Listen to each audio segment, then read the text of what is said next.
پل کے پانی سے نکلتے ہوئے عالیہ نے ایک لمحے کو آنکھیں بند کر لی، جیسے پانی نے صرف جسم نہیں، اس کے اندر کی ساری جھجک بھی دھو دی ہو۔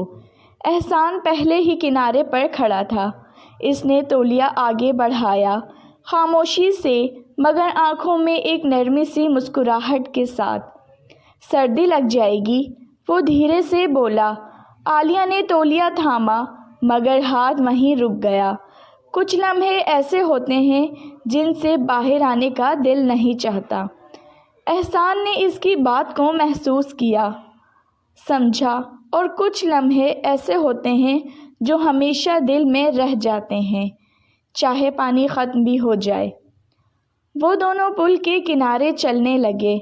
فرش اب بھی گیلا تھا، جیسے ان کے قدموں کے ساتھ رات کی نمی بھی چل رہی ہو۔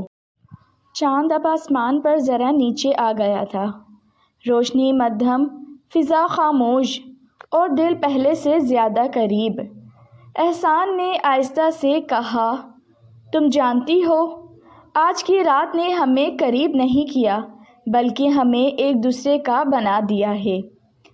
عالیہ نے اس کی طرف دیکھا۔ اس نظر میں شرم بھی تھی، سکون بھی، اور وہ منوس تھی، چاہت جو لفظوں سے زیادہ بولتی ہے۔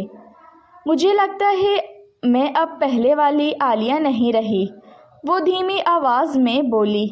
نہیں، احسان مسکرایا، تم اب میری عالیہ ہو۔ یہ جملہ عالیہ کے دل میں اتر گیا۔ ہوا نے اس کے بھیگے بالوں کو ہلایا اور وہ تولیہ میں لپٹی احسان کے ساتھ قدم ملا کر چل رہی تھی۔ رات کی ٹھنڈ اب بڑھنے لگی تھی۔ احسان نے دروازہ کھولا، عالیہ کو پہلے اندر جانے دیا، ہمیشہ کی طرح احترام کے ساتھ۔ کمرے میں داخل ہوتے ہی عالیہ نے ایک گہری سانس لی۔ پانی تو باہر رہ گیا مگر دل اب بھی بھیگا ہوا ہے۔ احسان نے مسکرا کر کہا، کیونکہ کچھ لمحے خشک نہیں ہوتے، وہ یاد بن کر ہمیشہ ساتھ رہتے ہیں۔ وہ دونوں کھڑکی کے پاس بیٹھ گئے۔ چاندنی اب بھی اندر آ رہی تھی۔ احسان نے آہستہ سے پوچھا، اگر یہ رات ختم نہ ہو تو؟ عالیہ نے مسکرا کر جواب دیا، پھر زندگی بھی خواب لگنے لگے گی۔